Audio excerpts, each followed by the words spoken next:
Lieutenant Marcus Thorne had always believed that communication was the key to preventing wars, which made it particularly ironic that he was currently crouched behind the smoldering wreckage of a communications array while energy blasts turned the air around him into superheated plasma. The New Pacifica colony had been humanity's pride, a thriving settlement on a world that checked every box for successful terraforming. Today, it was becoming a very expensive crater. Thorne. Sergeant Williams's voice crackled through his helmet comm, "We need you to get a message to the orbital platforms. Tell them to begin civilian evacuation procedures." Marcus adjusted his portable transmitter, trying to boost signal strength while alien weapons fire created light shows that would have been beautiful under different circumstances. "I'm trying, Sarge. But whatever those ships up there are using for jamming technology, it's about 50 years ahead of anything in our defensive protocols." The enemy had appeared without warning, sleek vessels that seemed to bend light around their hulls, dropping out of hyperspace in perfect formation above New Pacifica's main settlement. The first communication from the attacking fleet had been brief and utterly mystifying: "The Selenite Empire reclaims what was taken. Surrender or face the consequences of broken promises." Nobody in the colonial government had any idea what promises they were talking about. "Marcus, incoming transmissions from Colony Command," came the voice of his communications partner, Corporal Chen, who was somehow managing to operate a field radio while being shot at. "They want a tactical assessment of enemy capabilities. Tell them the enemy capabilities include overwhelming firepower, advanced technology, and really good at making our defensive positions explode," Marcus replied, ducking as another energy blast vaporized the concrete barrier he'd been using for cover. "Also, they appear to be systematically targeting our communications infrastructure, which suggests they want to isolate us before moving to the next phase of whatever this is." The attacking forces weren't just advanced, they were conducting their assault with the kind of tactical precision that indicated extensive intelligence gathering and careful planning. Every human strongpoint was hit simultaneously, every defensive position anticipated and countered before the defenders could organize effective resistance. Marcus caught his first clear glimpse of the enemy when a group of their soldiers advanced past his position, apparently confident that the humans in this sector had been neutralized. They were tall, elegant beings that moved with fluid grace despite their imposing armor. Their faces were humanoid but refined, with features that suggested evolution on a world with different atmospheric conditions, and ears that swept upward in distinctive points that would have looked elvish if elves carried energy weapons capable of melting tank armor. "They're beautiful," Chen whispered over the comm, in a trying to kill us all sort of way, but still. "Focus, Chen," Marcus replied, though he understood the sentiment.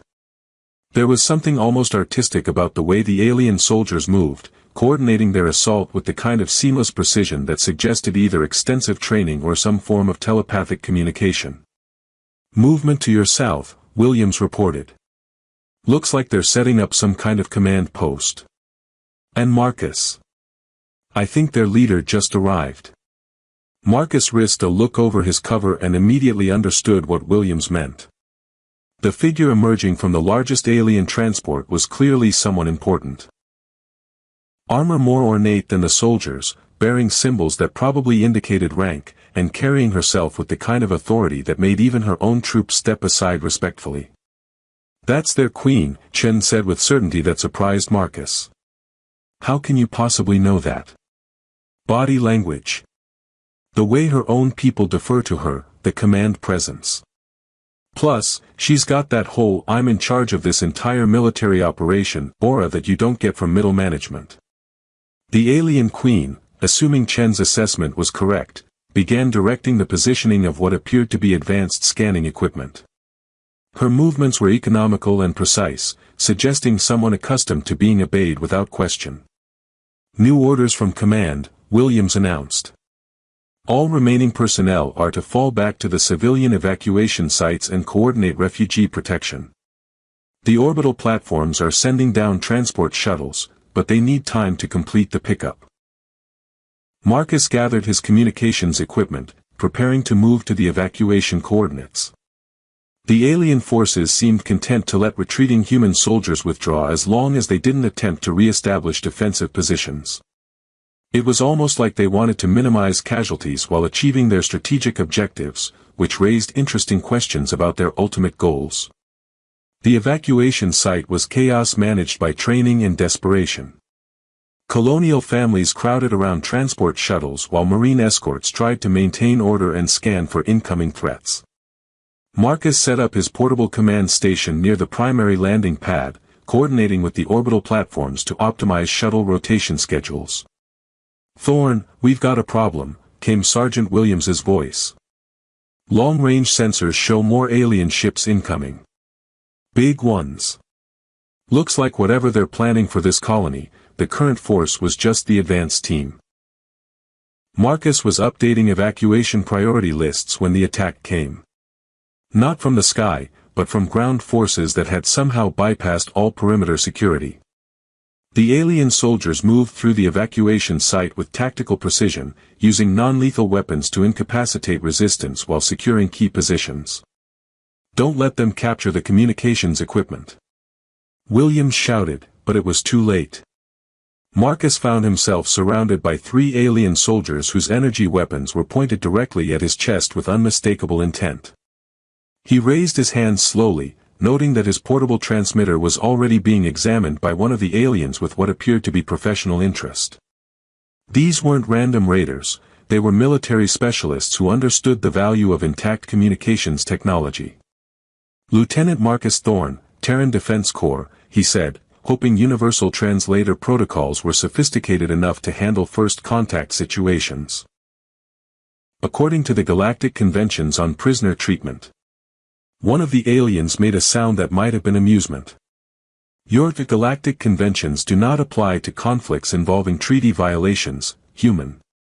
The voice came from behind him, carrying authority that made his captors step aside respectfully. Marcus turned to see the alien queen approaching, her ornate armor catching the setting sun of New Pacifica in ways that created patterns of light across its surface. Up close, she was even more imposing, nearly 7 feet tall, with pale amber eyes that seemed to catalog every detail of his appearance and equipment. Her face held the kind of controlled fury that suggested personal investment in this conflict beyond simple military objectives. "You are the communications specialist," she stated rather than asked. "I coordinate tactical information flow," Marcus replied, trying to maintain dignity while bound with restraints that hummed with energy fields. "Though I have to point out that attacking civilian evacuation sites violates several different interstellar agreements about." "Agreements?" The Queen's voice carried bitter amusement. "Your species seems very concerned about agreements when you are losing. Less so when you are the ones breaking them." She moved closer, studying his equipment and uniform with the attention of someone analyzing enemy capabilities. Her proximity allowed Marcus to see that her armor wasn't just decorative, it was integrated technology that probably provided tactical information, environmental protection, and enhanced physical capabilities. "What agreements?" Marcus asked.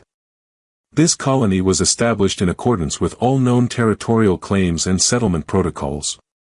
We verified legal status before expanding into space that was designated neutral territory under the Harmony Accords, the Queen interrupted. Before building settlements on worlds that were promised to remain uninhabited as buffer zones between our empires. Marcus stared at her. "I've never heard of any Harmony Accords." The alien queen studied his expression with the intensity of someone trying to determine if he was lying or simply ignorant. What she saw there seemed to confirm something that made her anger shift into something that might have been disappointment. "Of course you haven't," she said quietly. 3 centuries of peace, and your people have forgotten why that peace was necessary." She gestured to her soldiers, who began securing the other captured humans with efficient professionalism. "Transport them to the detention facility. I want complete intelligence briefings on their military capabilities and colonial expansion plans." As the aliens led him away from the evacuation site, Marcus caught one last glimpse of New Pacifica's skyline, now dominated by alien vessels that had transformed a peaceful colony into a conquered territory. Around his neck, his grandfather's old necklace felt heavier than usual, a simple chain with a worn metal pendant that had been passed down through 3 generations of his family as a memento of service in conflicts no one remembered anymore. He wondered if he'd live long enough to understand what forgotten promises had led to this war, or if he'd become just another casualty in a conflict that apparently had roots deeper than anyone realized. The Selenite detention facility was a testament to efficient imprisonment designed by people who'd clearly given considerable thought to containing various species. Marcus's cell featured adjustable atmospheric controls, variable gravity settings, and what appeared to be a food synthesizer capable of producing nutritionally appropriate meals for different biological requirements. "Well, at least they're considerate captors," he muttered, examining the cell's amenities while trying not to think about why an alien civilization might have extensive experience with interspecies prisoner management. The other captured humans had been separated into different sections of the facility, leaving Marcus alone with his thoughts and the growing certainty that this conflict was far more complex than a simple territorial dispute. The Selenite Empire had attacked with the precision of people who'd been planning this operation for a very long time, but their restraint during the actual assault suggested goals beyond simple conquest. "Lieutenant Thorne." The voice came from the cell's communication system, carrying the same authority he remembered from the alien queen. Marcus looked around for cameras or sensors, finally spotting a nearly invisible observation node embedded in the wall near the ceiling. "Your Majesty," he replied, hoping he was using the correct form of address. "Or should I say Your Highness? I'm afraid my briefings on Selenite political structures were somewhat limited. Queen Lyralii will suffice." There was something that might have been amusement in her voice. "You will accompany me to an interview chamber. Cooperation will be noted favorably in your file." "I have a file already. We only met 6 hours ago. You have been under observation since the initial assault. Your attempts to coordinate civilian evacuations while under fire were noteworthy." The cell door opened with a soft hiss, revealing 2 Selenite guards whose armor was less ornate than their queen's but no less impressive. They escorted Marcus through corridors that showcased technology centuries ahead of human capabilities, walls that seemed to glow with their own light, transportation systems that moved without visible mechanisms, and architectural designs that combined aesthetic beauty with obvious functionality. The interview chamber looked more like a diplomatic meeting room than an interrogation facility. Comfortable seating, subdued lighting, and what appeared to be a beverage dispenser suggested conversations rather than enhanced questioning techniques. Queen Lyralii was waiting for him, her ornate armor replaced by simpler clothing that somehow made her seem more imposing rather than less. Without the military regalia, her alien features were more pronounced. The elegant bone structure, the pale amber eyes that seemed to hold depths Marcus couldn't fathom, and the pointed ears that gave her an otherworldly beauty despite the current circumstances. "Please, sit," she said, gesturing to a chair that adjusted automatically to accommodate human physiology. "Would you prefer water or something with more nutritional value? Your species' dietary requirements are well documented."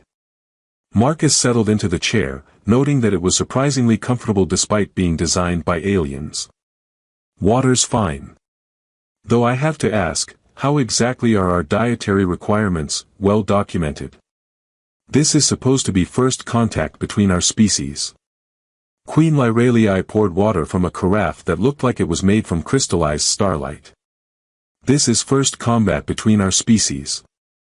Contact, however, occurred long before your generation was born. The harmony accords you mentioned. Among other interactions. Your people were different then. More cautious, more willing to acknowledge that the galaxy contained civilizations older and more established than your own." She handed him the water, their fingers briefly touching during the exchange. Her skin was warmer than he'd expected, and he caught the faint scent of something like ozone and starlight. "What changed?" Marcus asked, genuinely curious despite the circumstances. "Time. Expansion. Success." Queen Lyralii took her own seat across from him, her movements carrying the fluid grace he'd noticed during the battle. "Your colonies prospered, your technology advanced, your confidence grew. Eventually, you began to view the galaxy as something to be claimed rather than something to be shared. Marcus sipped the water, which tasted exactly like water despite being produced by alien technology. From our perspective, we were expanding into empty space. Uninhabited systems, unclaimed worlds. If there were existing territorial agreements, why didn't anyone mention them during our expansion planning? Perhaps, the Queen said carefully, because the people who negotiated those agreements are no longer alive, and their descendants forgot why such agreements were necessary. The implication hung in the air between them. Marcus set down his water, studying the alien Queen's expression for clues about where this conversation was heading. You're saying this war is about enforcing 3-century-old treaties that my people don't remember signing. I'm saying this war is about preventing your people from repeating mistakes that led to previous conflicts. Queen Lyralii leaned forward slightly, her amber eyes fixed on his face. Tell me, Lieutenant Thorne, what do you know about your own family history? The question seemed unrelated to military intelligence gathering. My family? We're career military, mostly. My grandfather served in the Outer Colony Defense Force. My father was a communications engineer for the fleet. I'm following the tradition. Your grandfather's service record shows deployment to the neutral zone during the settlement wars. Did he ever speak of those conflicts? Marcus shook his head. He died when I was young. But the settlement wars were just border disputes with pirate organizations, weren't they? Internal human conflicts over colonial claims. Queen Lyralii was quiet for a long moment, her expression suggesting she was weighing how much truth to reveal. The settlement wars were the last time human and Selenite forces engaged in direct combat. Your grandfather was part of the diplomatic corps that helped negotiate the ceasefire. That's impossible. There's no record of alien contact during the settlement wars. There are records, the Queen corrected. But they were classified at levels your current government apparently no longer bothers to maintain. Marcus felt like he was trying to assemble a puzzle with half the pieces missing. So you're saying my grandfather fought in a war between humans and Selenites, helped negotiate peace, and somehow this is relevant to the current situation? I'm saying your grandfather was one of the humans who understood that peaceful coexistence required mutual respect for territorial boundaries and treaty obligations. His generation remembered why such agreements were important. Queen Lyralii's voice carried something that might have been sadness. Your generation sees only empty space waiting to be filled. But if there were existing treaties, why didn't your people contact us when we began expanding into disputed territory? Why wait until we'd established colonies before starting a war? We did contact you. Multiple diplomatic communications over the past 50 years, requesting confirmation that humanity still honored the Harmony Accords. Your governments either ignored these messages or classified them as hoaxes. The Queen's amber eyes reflected frustration. Eventually, we concluded that your species had chosen to abandon diplomatic solutions in favor of territorial expansion. Marcus absorbed this information, trying to reconcile it with everything he'd been taught about human expansion into space. And this war is your way of getting our attention. This war is our way of enforcing agreements your people seem to have forgotten, while minimizing casualties on both sides. Queen Lyralii gestured toward the room around them. Notice that your detention facility includes appropriate accommodations for human physiology. Notice that our assault on your colony focused on military targets while facilitating civilian evacuation. We are not attempting genocide, Lieutenant Thorne. We are attempting to restore balance. By conquering human colonies. By demonstrating that territorial expansion has consequences, and that the galaxy is not humanity's personal frontier. The Queen leaned back in her chair, studying his expression. Though I confess, your individual behavior during the assault was unexpected. Unexpected how? Most human military personnel we've encountered prioritize tactical advantage and strategic objectives. You prioritized civilian protection, even when it compromised your own safety. Queen Lyralii's tone carried what might have been approval. That suggests your species retains some capacity for values beyond pure self-interest. Marcus found himself unexpectedly moved by what seemed like genuine respect from someone who was technically his enemy. "We're not all expansionist conquerors, Your Majesty. Most of us just want to live peacefully and explore the universe without hurting anyone." "I'm beginning to suspect that might be true," the Queen replied quietly. "Which makes this conflict all the more tragic." They sat in silence for a moment, two representatives of civilizations that seemed to be fighting a war based on misunderstandings and forgotten history. "What happens now?" Marcus asked finally. "Now I continue gathering intelligence about human military capabilities and expansion plans, while trying to determine whether your people can be convinced to honor agreements they no longer remember making." Queen Lyralii stood, her movement signaling the end of their conversation. "And you continue to demonstrate whether humanity deserves the patience my people have shown for the past 3 centuries." As the guards escorted him back to his cell, Marcus found himself thinking about his grandfather's necklace, still hanging around his neck despite his captivity. The worn metal pendant had always seemed like a simple family heirloom, but now he wondered if it might hold clues to the forgotten history that had led to this war. He also found himself thinking about Queen Lyralii's amber eyes, and the sadness he detected behind her royal authority, the expression of someone who'd hoped for peace but prepared for war, and wasn't entirely sure which outcome she preferred.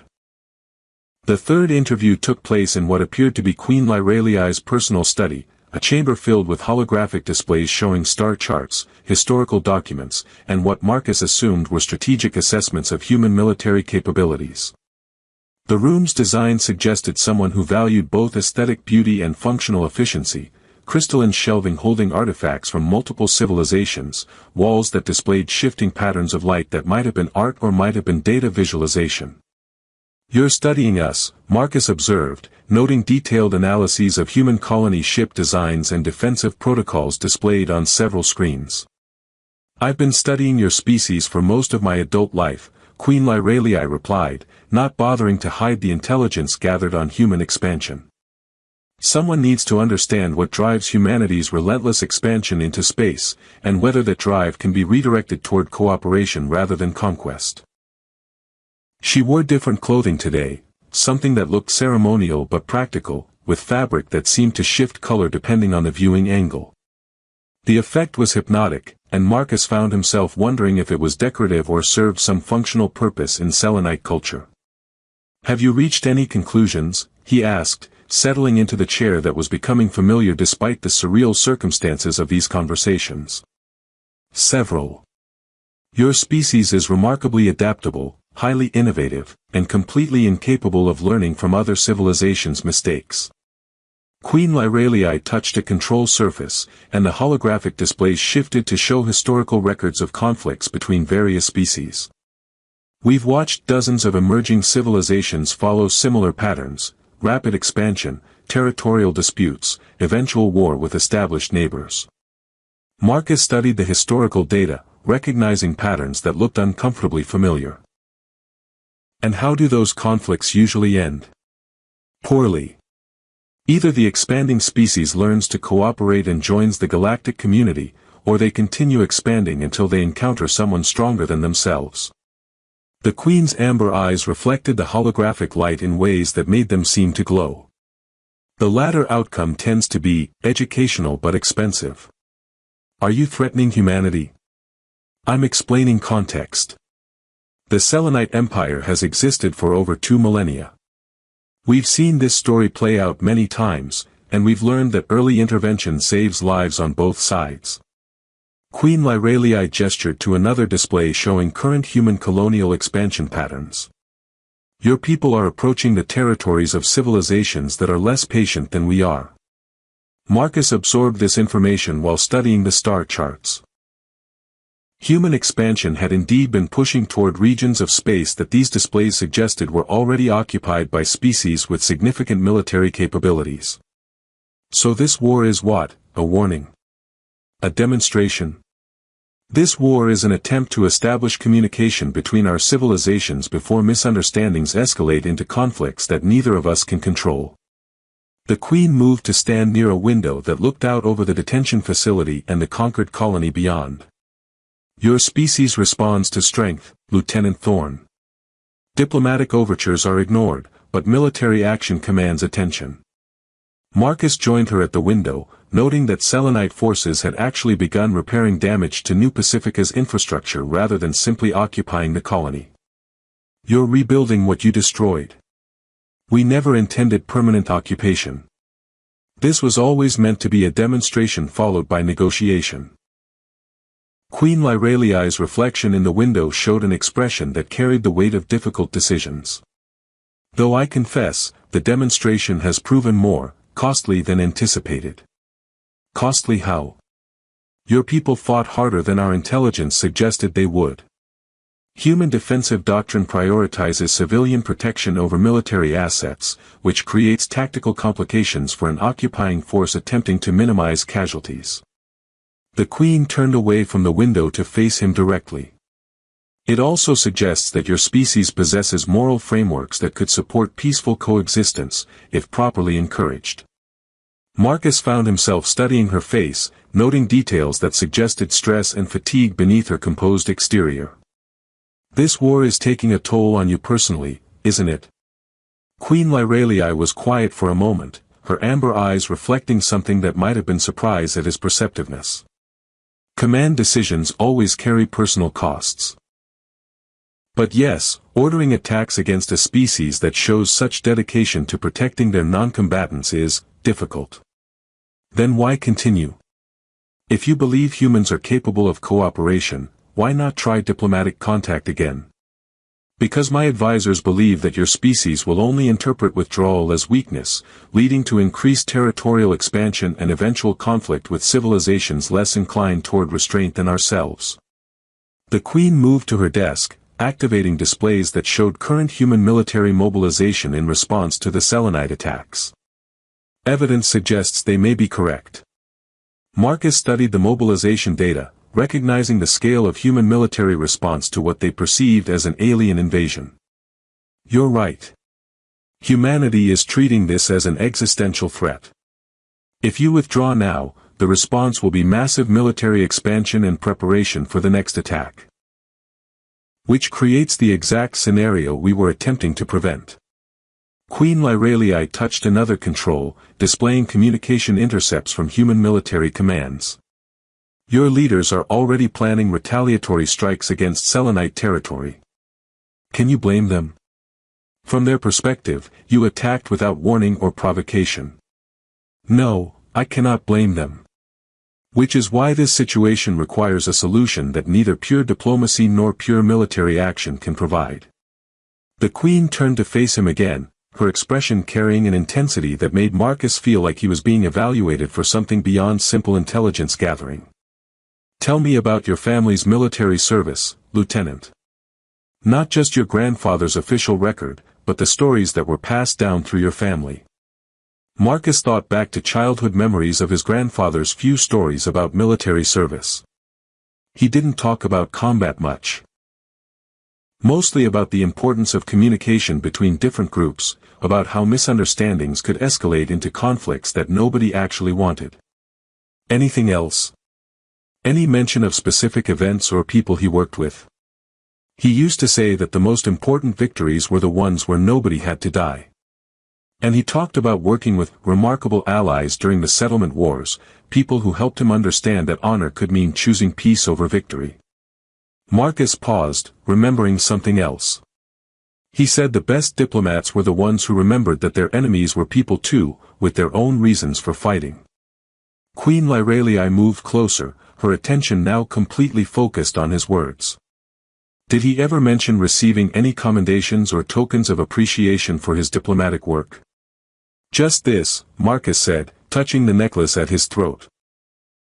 He said it was a reminder that some promises were worth keeping even when everyone else forgot why they were made. The Queen's eyes fixed on the necklace with sudden intensity. May I see it? Marcus hesitated for a moment, then lifted the chain over his head and handed it to her.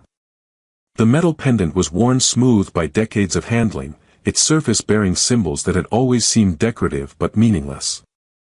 Queen Lyraliai examined the pendant with the careful attention of someone studying a historical artifact. Her fingers traced the worn symbols, and Marcus saw her amber eyes widen with what appeared to be recognition followed by something that might have been shock. "Where exactly did your grandfather serve during the settlement wars?" she asked, her voice carrying a tension that hadn't been there moments before. "The neutral zone. He was part of some kind of diplomatic mission that helped establish." "Wait." Marcus stared at her expression, pieces of information suddenly clicking into place. "You recognize that necklace?" "I recognize the seal etched into this pendant," Queen Lyralii said quietly, still holding the necklace with careful reverence. "It's the symbol of the Harmony Accords, the treaty that established peace between humanity and the Selenite Empire 3 centuries ago." Marcus felt the room seem to shift around him as the implications hit. My grandfather wasn't just part of a diplomatic mission. He was part of the original contact between our species. More than that. The Queen looked up from the pendant to meet his eyes, her expression carrying emotions Marcus couldn't identify. This particular pendant was given to only 12 human diplomats who helped negotiate the accords. It's a symbol of their commitment to maintaining peace between our civilizations. And I've been wearing it my entire life without knowing what it meant. Queen Lyralii held the necklace carefully, as if it were made of something more precious than metal. "Lieutenant Thorne, this changes everything about our current situation. If your grandfather was one of the original accord negotiators, then you represent a direct link to the people who understood why peace between our species was necessary." Marcus stared at the necklace in her hands, suddenly understanding why his grandfather had insisted it be passed down through the family despite its apparently mundane appearance. He knew this day might come. He knew that someday, someone would need to remember what the symbol meant.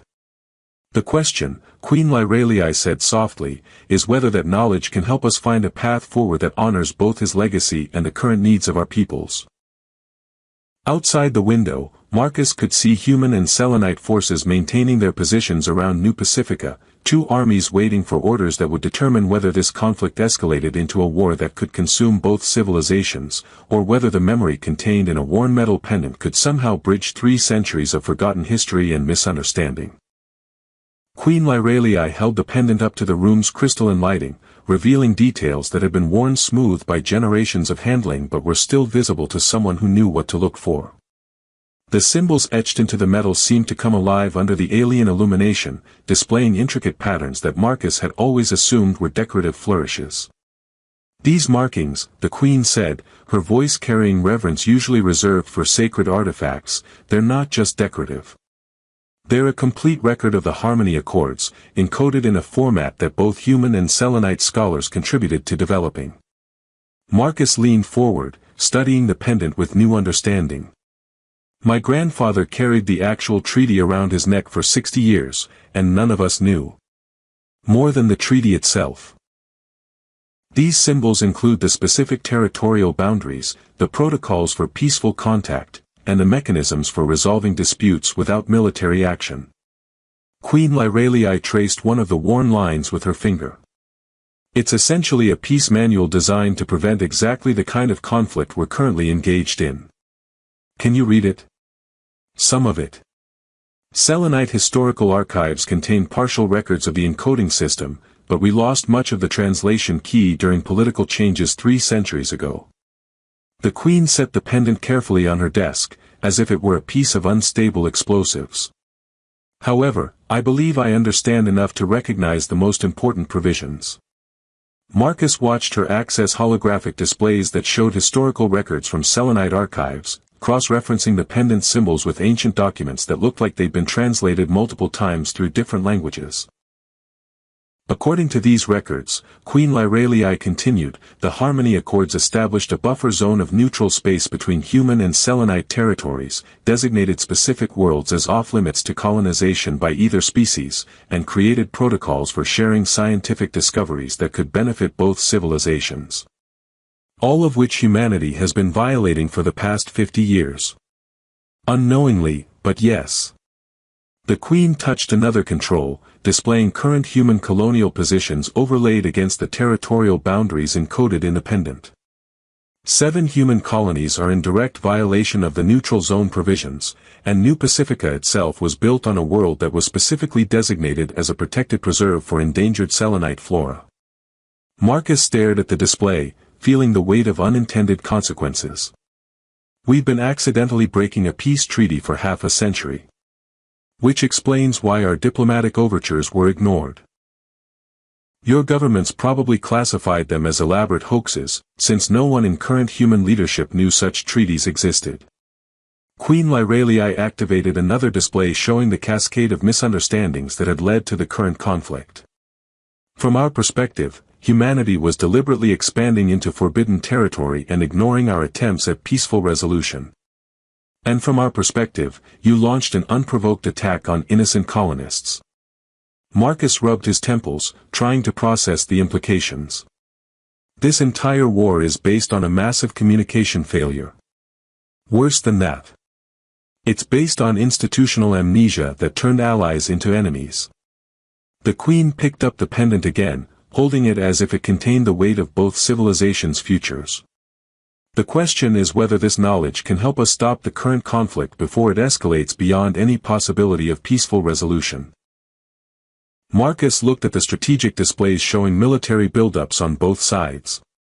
The human fleet is mobilizing for what they believe will be a war of survival. They're not going to stand down just because someone shows them an old necklace.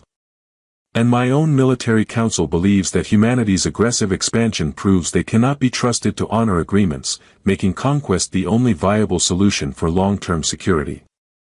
Queen Lyralii's amber eyes reflected the gravity of their situation. We're caught between two civilizations preparing for a war that neither side actually wants, but both sides now believe is inevitable. Unless we can prove that the original cooperation between our species is still possible. How do you propose we do that? Your people don't trust Selenites, my people don't trust humans, and the evidence supporting mutual cooperation is contained in a pendant that most people would dismiss as an interesting historical curiosity. Marcus studied the pendant, then looked at the Queen who had become far more than his captor over the past several days. Somewhere between interrogations and philosophical discussions, he'd begun to see her not as an enemy commander but as someone struggling with the same impossible situation from the opposite side. What if we don't try to convince our governments, he said slowly. What if we demonstrate that human-Selenite cooperation is possible by actually cooperating? Queen Lyralii tilted her head, her pointed ears catching the room's crystalline light. Explain. You said the pendant contains protocols for peaceful dispute resolution. What if we use those protocols to resolve the current conflict? Not as representatives of our respective militaries, but as individuals honoring the agreements our predecessors made. That would require both of us to step outside our official roles and act on personal authority we don't technically possess. It would also require trusting each other in ways that could be considered treason by our respective governments if we're wrong. Marcus met her gaze directly. But if we're right, we could end a war before it destroys both our civilizations. Queen Lyralii was quiet for a long moment, her expression cycling through what appeared to be careful evaluation of risks and possibilities. The protocols in your grandfather's pendant do include provisions for individual action when institutional communication fails. Two signatories acting with proper authority could theoretically invoke emergency peace measures. Do we have proper authority? I am a ruling monarch with executive powers over Selenite military operations. You are a direct descendant of an original accord signatory, carrying the authenticated seal of that agreement. The Queen's voice carried growing certainty.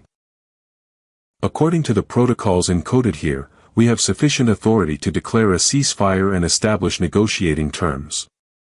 Marcus felt his heart rate accelerate as the implications became clear. We're talking about ending a war based on a 300-year-old treaty that neither of our governments remembers signing.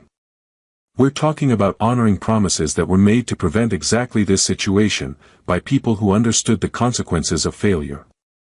Queen Lyralii stood, moving to a communication console that probably connected to the Selenite fleet. The question is whether you're prepared to risk your career and possibly your life on the chance that your grandfather's legacy can bridge the gap between our peoples. Marcus looked at the pendant, thinking about his grandfather's stories about remarkable allies and the importance of remembering that enemies were people too. He spent his entire life carrying that pendant, waiting for someone who would understand what it meant. I think he'd be disappointed if I didn't at least try to honor that trust. Then we proceed.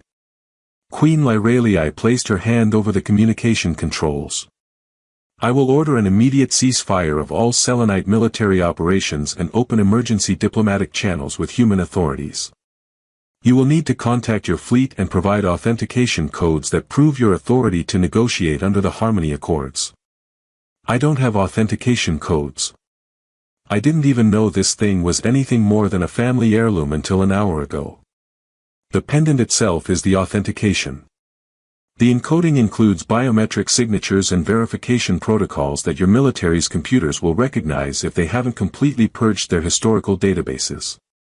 The Queen paused, her amber eyes holding his. Marcus, once we begin this process, there will be no retreat. Both our governments will view our actions as either historic diplomacy or treasonous insubordination, depending on whether we succeed. Marcus took the pendant from her hands, feeling its familiar weight with new understanding.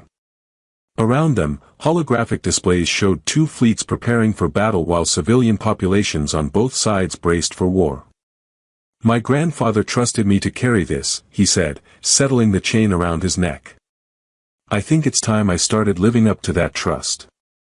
Queen Lyralii activated the communication console, and Marcus heard the distinctive tones that indicated fleet-wide transmission protocols. All Selenite forces, this is Queen Lyralii issuing direct command authority. Effective immediately, all hostile operations are suspended. Repeat, all hostile operations are suspended. Prepare for emergency diplomatic protocols under Harmony Accord provisions. Marcus accessed his own communication equipment, inputting codes he'd memorized but never expected to use for something like this. Human Fleet Command, this is Lieutenant Marcus Thorne transmitting under emergency diplomatic authority. I am invoking Harmony Accord protocols for immediate ceasefire and treaty negotiation. Authentication follows.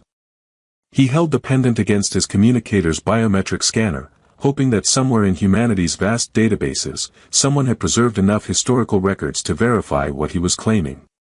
The response came faster than either of them had expected. Lieutenant Thorne, came a voice that Marcus recognized as Admiral Chen, the fleet commander. Your authentication codes are unprecedented. We're showing verification for authorities that predate our current governmental structure. Please confirm your current status and location. At the same time, responses were coming in from Selenite commanders requesting clarification of the ceasefire order and the legal basis for invoking ancient diplomatic protocols. Queen Lyralii looked at Marcus, her expression carrying something that might have been hope mixed with determination. Together? Together, Marcus agreed. They began the process of explaining to two incredulous military commands that a war between their civilizations was ending because of promises made by people 3 centuries dead, encoded in a pendant that had been waiting 3 generations for someone to remember what it meant. Outside the windows of the alien queen's study, human and Selenite forces began standing down from combat positions, while diplomats on both sides scrambled to understand how a captured communications officer and an alien monarch had just rewritten the trajectory of interstellar relations. Marcus touched the pendant at his throat, thinking that his grandfather would probably be satisfied to know that some promises really were worth keeping, even when everyone else forgot why they mattered. Especially then.